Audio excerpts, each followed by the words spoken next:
अस्सलामु अलैकुम वरहमतुल्लाहि वबरकातुहू। वीडियो को शुरू करने से पहले एक ज़रूरी ऐलान वो ये है कि हर संडे शाम को 6 बजे मेरा एक नया वीडियो आता है। मैं सफ़र में होता हूँ, ज़्यादा मसरूफ़ होता हूँ इलाजात की वजह से। अगर 1-2 घंटे वीडियो लेट भी आ जाती है, आप ज़रूर देख लें। कभी संडे शाम 7 बजे या रात 8 बजे आ जाता है, लेकिन अक्सर जो है वीडियो मेरी संडे शाम 6 बजे ही आती है। दूसरा, इस वीडियो को जितना ज़्यादा हो सकता है शेयर करें, चाहे वो गैर मुस्लिम में हो या मुसलमानों में। जो भी मुसलमान भाई हैं, जो भी गैर मुसलमान भाई हैं, हर एक तक इस वीडियो को पहुंचाएं। तीसरा, जो भी आपका सवाल है, आप कमेंट बॉक्स में जाएं, अपना सवाल करें, कमेंट करें। इंशाअल्लाह हम उस सवाल का जवाब देने की पूरी कोशिश करेंगे। अगर आप मुझसे कांटेक्ट करना चाहते हैं तो बहुत आसान है, चैनल के अबाउट सेक्शन में जाएं, जाके वहाँ पे मेरा व्हाट्सएप कॉन्टैक्ट नंबर है, उसके ज़रिए आप मुझे व्हाट्सएप पे कांटेक्ट कर सकते हैं। और एक बात ये है कि जो वीडियो बना रहा हूँ मैं, बहुत ज़रूरी है इस वीडियो को पूरा देखिए। तो कुछ ऐसा होता है, समझिए किसी के घर में असरात होते हैं, किसी लड़की को होते हैं, या किसी पे जिन्न आ रहा होता है, किसी लड़की पे जिन्न आ रहा होता है, किसी लड़के पे आ रहा होता है, किसी औरत पे मर्द पे जिन्न आ रहा होता है, या फिर किसी बुज़ुर्ग औरत पे, किसी बुज़ुर्ग मर्द पे जिन्न आ रहा होता है। तो होता यूँ है कि वो बहुत तकलीफ़ देता है। तो अब सीधी सी बात है, अगर जिन्नात किसी पे आए तो लोग डरते हैं और आमिलों के पास इलाज करवाते हैं। अगर सच्चा आमिल है तो इलाज करता है अल्हम्दुलिल्लाह। फ्रॉड है तो फिर क्या करेगा, वैसे भी ये वो कि भेजेगा आपको, ये फजूल की चीज़ें देके धोखा भी करेगा आपको। अच्छा ठीक है, तो बात होती यूँ है कि किसी पे जिन्न आ गया तो आप आमिल के पास जाएंगे। जब आप आमिल के पास जाएंगे इलाज के लिए, तो एक बात अच्छे से याद रखिए, जब वो इलाज करने के लिए जाता है तो जिन्न हाजिर होता है। जैसे वो जिन्न हाजिर होता है तो आमिल साहब बात करते हैं जिन्नात से, चाहे वो अच्छे या बुरे जो भी समझ लो आप, वो आमिल साहब जिन्नात से बात करते हैं। ठीक है, बात करके पूछते हैं, भाई क्यों आया हो, क्यों आया है तू, कहाँ से आया है, क्यों परेशान कर रहा है इसे, वगैरह वगैरह बात करते हैं। तो वो बोलता है कि नहीं, मैं इसे परेशान करने के लिए नहीं आया, इसके घर में जो है मेरा ख़जाना है, मैं इसे वो देने के लिए आया हूँ। अच्छा, तो आप मुझे एक बात बताइए, कोई नेक जिन्नात अगर किसी को ख़जाना देना चाहता हो, वो क्यों आके इस तरह तंग करेगा?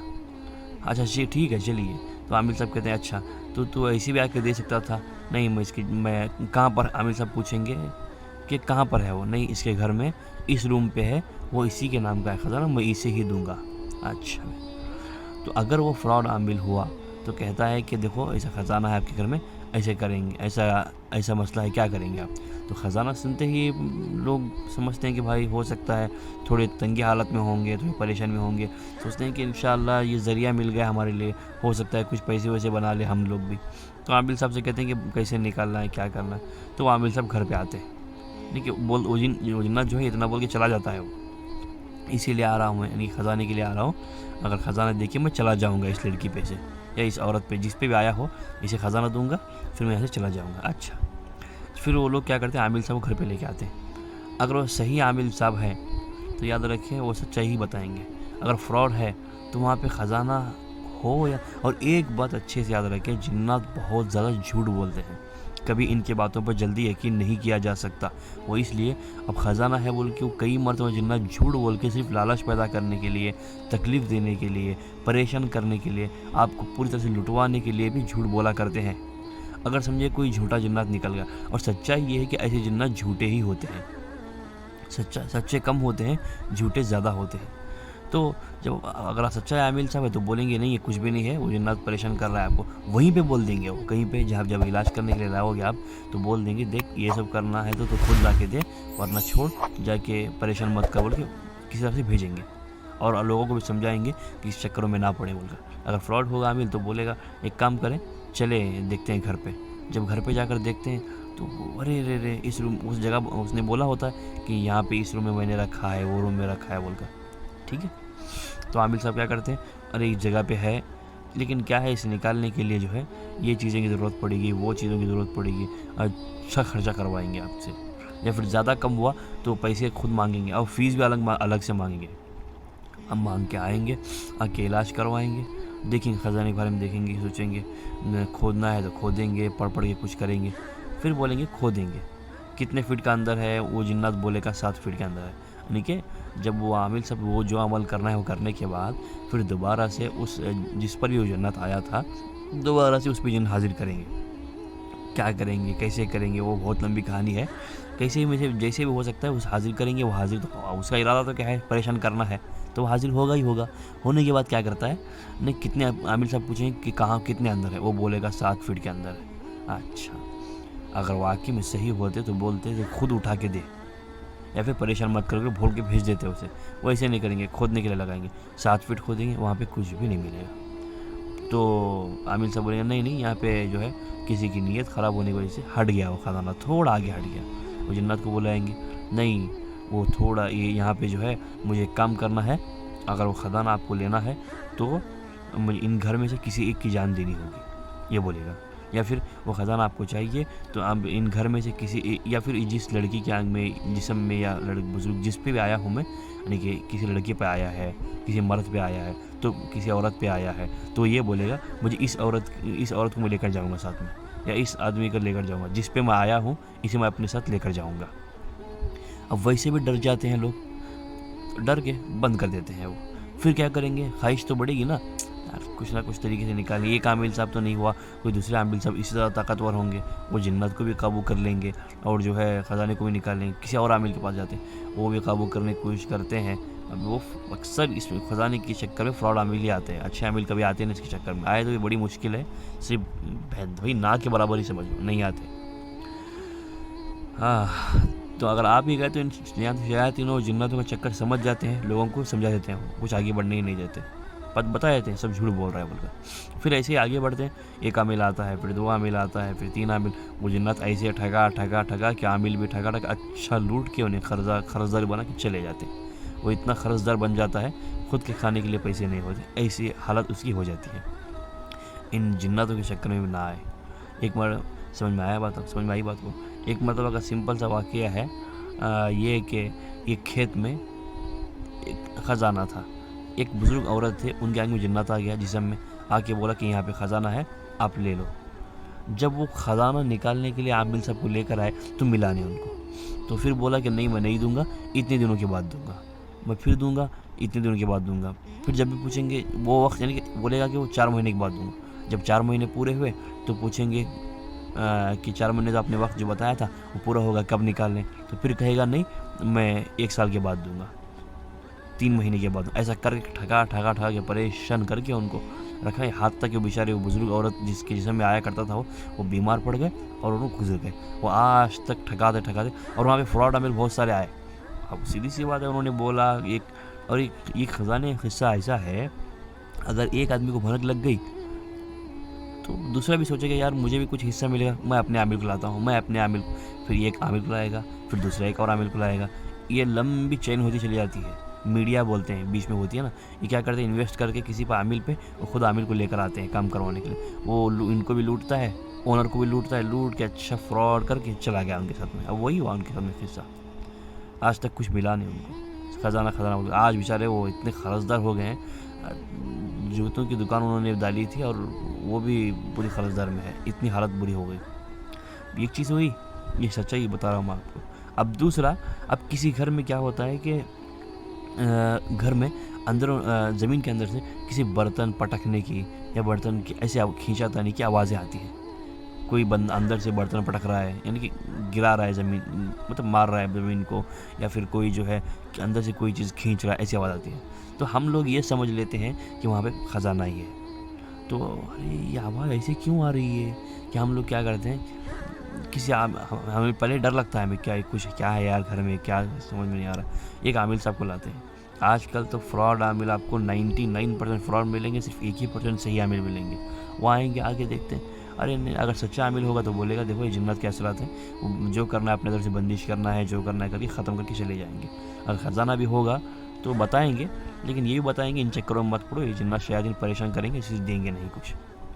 फ्रॉड आमिल होगा देखिए, अरे नहीं यहाँ पे ख़जाना है तो आपको निकालना पड़ेगा। हाँ अच्छा, अब निकालने के लिए जो है इतना पैसा खर्चा आएगा, इतनी मेरी फ़ीस होगी, ये अमल करना है, वो अमल करना है, बोलेगा। पैसे लेके चला जाएगा, मैं 3 दिन के बाद आके काम करता हूँ, 2 दिन के बाद आके काम करता हूँ, ऐसा होकर ठका देंगे। कोई और आमिल आएगा, वो पैसे लेगा, ये करना है वो करना है बोल के, फिर काम करने के लिए जाएगा, खोदेगा, 7 फीट खोदिए बोलेगा, सॉरी 6 फीट खोदने के लिए बोलेगा, जैसे ही 6 फीट खोदेंगे वहाँ कुछ नहीं मिलेगा। अरे नहीं वो अंदर चला गया, अरे नहीं वो बाजू हट गया, अरे नहीं वो दाएं हट गया, बाएं हट गया, अरे नहीं वो जन्नत वापस लेके चले गए। इस तरह बोल के ठगा के पैसे लूट लेंगे आपको। देखो जिस घर में बर्तनों की आवाज़ वगैरह आ रही है वहाँ पे ख़जाना होने के चांसेस हैं, लेकिन आप सही आमिल को दिखाओ। और बेहतर है भाई, अगर अल्लाह आपके मुकद्दर में लिखा हो तो आपको मिलेगा ही मिलेगा, अगर अल्लाह आपके मुकद्दर में नहीं लिखा तो आप कितना भी कुछ कर लो आपको कुछ भी नहीं मिलेगा, ठीक है। और इसके अलावा एक और चीज़ ये है कि किसी के घर में क्या होता है, ज़मीन में दरार पड़ना शुरू हो जाती है। ज़मीन में दरार पड़ती है, ज़मीन ऊपर उठना शुरू हो जाती है, टेल्स की जो है ज़मीन में दाले होते हैं वो लूज़ होना, सील टेल्स वो लूज़ होना शुरू हो जाते हैं। तो हम लोग ये समझते हैं कि लोग अरे दरार क्यों पड़ रही है।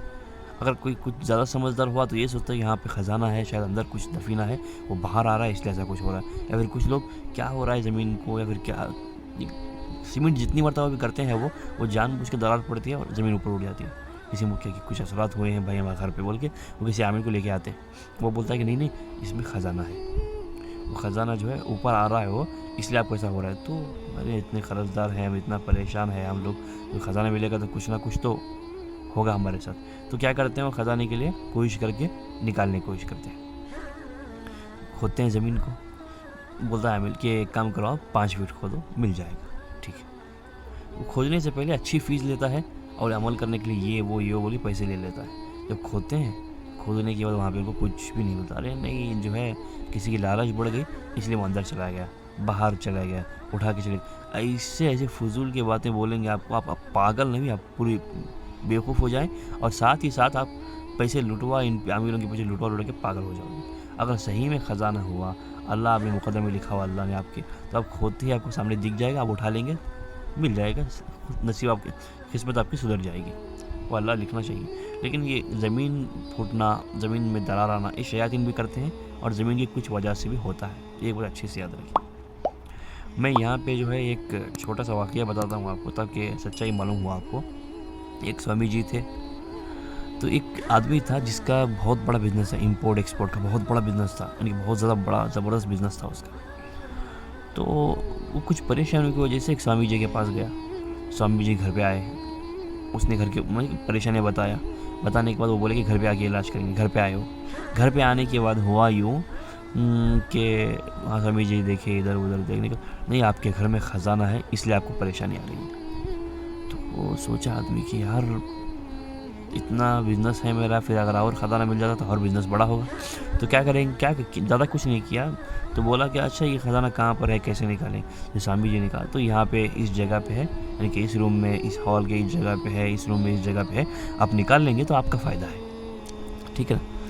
तो उस आदमी ने बोला कि हाँ ठीक है स्वामी जी, मैं निकालने के लिए बिल्कुल तैयार हूँ, अच्छी बात है। तो स्वामी जी ने कहा इसके लिए जो है सोने की एक मूर्ति लगेगी जिसकी मैं पूजा करूँगा, हवन करूँगा, फिर उसके बाद जो है वो ख़जाना निकलेगा, आप इसे इस्तेमाल कर सकते हैं। अच्छा, अब सोने की एक मूर्ति चाहे कितने की क्यों ना हो भाई, अगर ख़जाना उसने, और स्वामी जी ने ये बोला कि यहाँ पे ख़जाना इतना ज़्यादा है कि अगर वो ख़जाना निकल गया तो आपके ट्रक भर जाएंगे, 1 ट्रक या 2 ट्रक, ये ट्रैक्टर जो भी कहा उसने, वो पूरा भर जाएगा, ट्रक ही समझो पूरा भर जाएगा।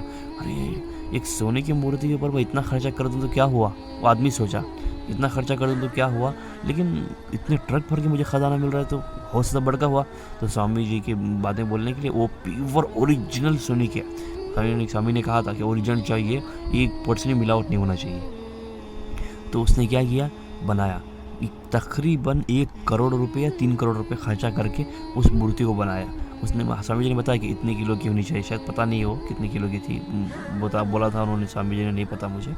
यहाँ पे याद रखिए मैं किसी स्वामी जी को ऐसा नहीं बोल रहा, मतलब मैं हर स्वामी जी की रिस्पेक्ट करता हूँ, उनकी इज़्ज़त करता हूँ, लेकिन जिस तरह के मुसलमानों में भी कुछ फ्रॉड होते हैं, इसी तरह से हर मज़हब में भी कुछ फ्रॉड होते हैं। मुसलमानों में कुछ आमिल फ्रॉड होते हैं और हिंदू मज़हब में कुछ स्वामी भी फ्रॉड होते हैं, क्रिश्चियंस में, हर मज़हब में कुछ फ्रॉड भी होते हैं। ज़रूरी नहीं है कि हर मज़हब में पूरे सच ही हो, फ्रॉड कोई ना हो, हर मज़हब में पूरे सच हो, कोई फ्रॉड ना हो, ऐसा ज़रूरी नहीं है। फ्रॉड भी होते हैं, 2 नंबर भी होते हैं, 1 नंबर भी होते हैं। तो कितने करोड़ रुपए खर्चा करके उसने बनाया, शायद 1 या 2-3 करोड़ रुपए खर्चा करके बनाए, बनाने के बाद अब उसे उस टेंशन नहीं थी वो बिज़नेस का, उसने जितना कमाया था जमा पूंजी कुछ बेच के घर के ये वो चीज़ें बेच के उसने बना लिया मूर्ति।